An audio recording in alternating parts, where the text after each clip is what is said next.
तो ये है बाइनरी सर्च का पार्ट 2। उसमें हमने पार्ट 1 में 10 क्वेश्चन देख लिए थे। सिंगल एमएस डबल्स वाला क्वेश्चन लास्ट क्वेश्चन था, किसी कारण वो वीडियो कट हो गया था। तो फटाफट हम इसको देखते हैं। अगला क्वेश्चन हमारा है अरेंजिंग कॉइन्स का। अरेंजिंग कॉइन्स मतलब क्वेश्चन नंबर 11 और नोट्स हमारा क्वेश्चन नंबर 10 था इससे पहले। तो लीड कोड पे आ जाते हैं। ये क्वेश्चन हम दिखाते हैं लीड कोड पे। एक सेकेंड भाइयों, थोड़ी सी प्रॉब्लम आ रही है वीडियो बनाते टाइम। अरेंजिंग कॉइन्स पे आओगे तो इस प्रकार से कुछ, अरे भाई इस प्रकार से देखिए अरेंज करना होगा। मान लेते हैं अगर तुम्हें 4 दे दिया तो 1 2 3 4 ऐसे भरेंगे तो ये खाली रह जाएगा। तो जितनी नंबर ऑफ रोज फिल्ड होंगी कम्प्लीटली वही हमें रिटर्न करना होगा। जैसे यहाँ 3 फील्ड है, 2 फील्ड है 1 और 2, तो आंसर में 2 रिटर्न करना होगा। ठीक, इसी प्रकार से यहाँ देखो जैसे हमारा दे दिया इनपुट 1 2 3 4 5 6 7 8 दिया होगा तभी इतना भरा होगा और 2 खाली रह गए। तो इस तरह से हमें भरने होते हैं अरेंजिंग कॉइन्स में। अब अरेंजिंग कॉइन्स का फंडा समझो आराम से। फंडा ये है कि जो भी नंबर तुम्हें दिया जाएगा, जैसे मान लेते हैं 10 दे दिया गया है, तो तुम ये देखोगे कि किसका सम है, 1 से लेके कहाँ तक का सम है। तो 10 होता है 1 से लेके 4 तक का सम, 4 3 7 2 9 1 10, तो आंसर हो जाएगा 4। यही टेक्निक लगाओ, यही फिक्स टेक्निक है क्योंकि 4 नंबर ऑफ फुल रोज। अच्छा मान लेते हैं 55 दे दिया, 55 दे दिया तो 55 1 से 10 तक का सम होता है तो आंसर हो जाएगा 10। तो ये वाली टेक्निक है। अगर परफेक्ट नंबर देगा तो ऐसे ही आंसर तुम्हें मिल जाएगा। अब बात ये उठती है कि यार परफेक्ट नहीं है, मान लो 55 की जगह 54 दे दिया तो आंसर हो जाएगा 10 की जगह 9, तो हम कैसे करेंगे। तो यहाँ पर समझो, यहाँ क्वेश्चन का फिक्स बात समझो। फिक्स बात ये है कि अगर हम 1 से लेके n तक का 1 से लेके k तक का सम करें और उसको गिवन नंबर n के बराबर कर दें तो k हमारा आंसर होता है परफेक्ट के केस में। तो हमने ये चीज़ लगा के k की वैल्यू निकाल ली। देखो n = 1 से लेके k तक का सम किया, n निकाला, ये हमारा क्वाड्रेटिक बनेगा, सीधे धरा 4 से k की वैल्यू आ गई। अब बात ये होती है कि जो हमारा नॉन परफेक्ट केस होता है उसमें भी ये परफेक्ट आंसर देता है। ये फार्मूला कैसे देता है, क्योंकि जब हम इसमें जोड़ के 2 से भाग करते हैं तो इंट बाई इंट करता है, तो एग्जैक्ट आंसर तो पॉइंट में देगा नहीं जैसे मैथमेटिक्स में होता है। तो ये पता नहीं कैसे ऐसा कुछ होता है इंटरनली जिससे आंसर परफेक्ट हो जाता है। इसका कोई लॉजिक नहीं है, कोई सीधे याद करने वाली बात ये है, सर ने भी बोला ये है एक तरह से इसको याद ही करना है। तो हमारा कोड क्या हो गया, सिंपल हमें k की वैल्यू फार्मूला लगाना है, यही आंसर हो गया। अब k में देखो एक रूट आ रहा है तो स्क्वायर रूट वाला फंक्शन हमने क्वेश्चन कर लिए हैं पीछे।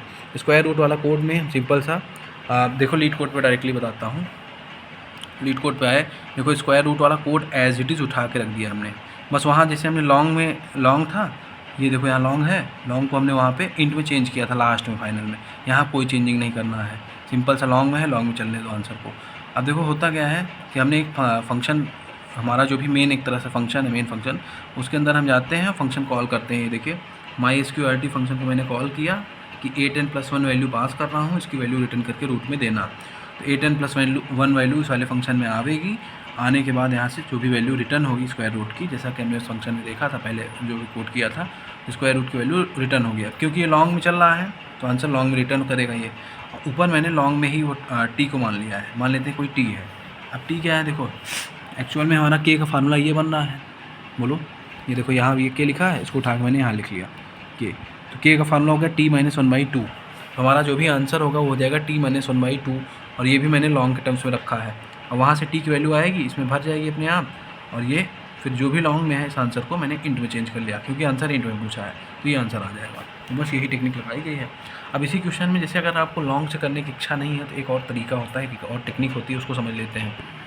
इसमें एक छोटी सी बात और समझना है इस वाले क्वेश्चन में कि जो 8n-1 था वहाँ पे, या 8n+1 था, उसमें मैंने l लगा दिया है। ध्यान से देखो l क्यों लगा दिया समझो। देखो 8 मेरा एक इंटीजर नंबर है, n मेरा एक इंटीजर नंबर है, तो इंटीजर इंटू इंटीजर क्या देंगे, एक इंटीजर ही देंगे। अगर मैं n की वैल्यू इंटीजर की मैक्सिमम वैल्यू ले लूँ तो ये रेंज के बाहर चला जाएगा इंटीजर के। तो देखो भले तुमने इसको लॉन्ग में लिया है, उससे मुझे मतलब नहीं है कि लॉन्ग = 8n+1 है, लेकिन 8 × n जब करोगे तो इंटीजर इंटू इंटीजर 8n जो है वो इंटीजर बनाएगा, जो कि रेंज के बाहर जाएगा इंटीजर के। यही जावा कहता है कि रेंज के बाहर कोई चीज़ नहीं जानी चाहिए, अनडिफाइंड हो जाएगा उस पॉइंट पे 8n। तो 8n अनडिफाइंड नहीं होना चाहिए, इसलिए मैंने 8 के सामने l लगा दिया। जैसे ही लगाओगे तो 8 को वो लॉन्ग में कंसिडर करेगा। तो एक लॉन्ग हो गया, एक इंट हो गया, लॉन्ग इंटू इंट लॉन्ग हो जाएगा। अब तुम लॉन्ग के अंदर कितना भी भरा, मतलब एक लिमिट तक भरोगे तो कोई दिक्कत नहीं है। तो ये पैटर्न समझो। उसके बाद दूसरा और समझो, इसी कोड में देखोगे तो मैंने मिड इंटू मिड को, जैसे वहाँ स्क्वायर रूट वाले कोड में मिड इंटू मिड x लिखा था, या mid square = greater than x, यहाँ मिड को नीचे लाना पड़ेगा भाई, क्योंकि मिड इंटू मिड लॉन्ग की भी रेंज के बाहर जा रहा था, तो इसलिए मैंने यहाँ नीचे लाया। इस देखो इस तरह से मिड को अरेंज किया, और मिड को इस टर्म्स में लिखना पड़ेगा अब तुम्हें आज के बाद से। इसका मैं लॉजिक अभी समझा दूँगा, समझ लेंगे। और देखो जब एक्स वाई मीट कर रहे हैं तो हमें ये भी दर्शाना होगा कि एक परफेक्ट नंबर का ये वाला केस हुआ करता था, मिड इंटू एक्स वाला, तो X percentage mid equal to 0, यहाँ एक एक्स्ट्रा ये भी लगाना पड़ेगा। तो इसका ध्यान रखते हैं, इस तरह से ये वाला कोड हो जाएगा।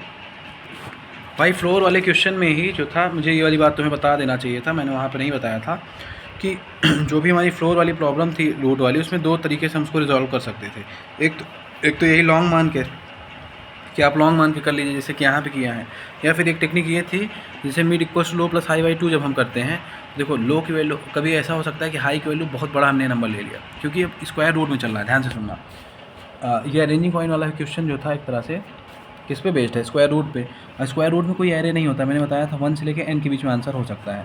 तो जब भी 1 से n का आंसर आएगा तब तक ग्लिच आएगा हमेशा। 2 चीज़ें जब भी मल्टीप्लाई होंगी 1 से n के बीच में, तो हमेशा रेंज के बाहर वाली ग्लिच आएगी। ये बात जावा में याद रखना, बहुत इंपॉर्टेंट बात बोला हूँ। जब भी 1 से n के होगा, यानी रूट वाला क्वेश्चन होगा, तो 1 से n ही टर्म्स में चलेगा।